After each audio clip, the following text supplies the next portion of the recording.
మూవీకి హైలైట్ అంటే climax. Psychology అన్నాడు, హిప్నటిజం అన్నాడు, ఆర్కిటెక్చర్ అన్నాడు, psychological wars in the brains అన్నాడు, పారలెల్ వరల్డ్స్ క్రియేషన్ అన్నాడు. ఇట్లా మల్టిపుల్ ఎలిమెంట్స్ తీసుకొచ్చిండు.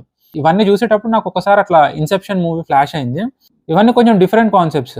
అట్లానే కంప్లీట్లీ న్యూ అంటే కాదు. ఇట్లా multiverse, multi dimensions, parallel world's ఇట్లాంటి వాటి మీద హాలీవుడ్ లో చాలా మూవీస్ వచ్చినాయి. నాకు ఇంకోటి మంచిగా అనిపించింది ఏంటి అంటే, జస్ట్ ఏదో దుష్టశక్తికి దైవశక్తికి మధ్య జరుగుతున్న యుద్ధం లెక్క కాకుండా ఇదొక 2 బ్రెయిన్స్ మధ్యలో జరుగుతున్న వార్ లెక్క చూపించి the one with strong emotions win అవుతారు అన్నట్టు చూపించిండ్రు.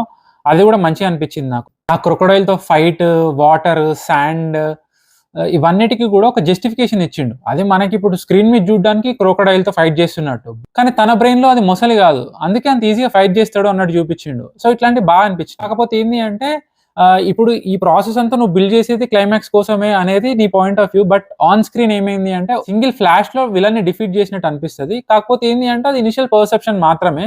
మీరు కొంచెం ఆలోచిస్తే ఈ ముందు జరిగే వర్క్ మొత్తం కూడా ఆ క్లైమాక్స్ కోసమే. అది ఇమీడియట్ గా అందరికీ ఏర్పడకపోవచ్చు, but in long run or repeated గా చూసిన తర్వాత ఆ ఇంపాక్ట్ అనేది తెలుస్తుంది.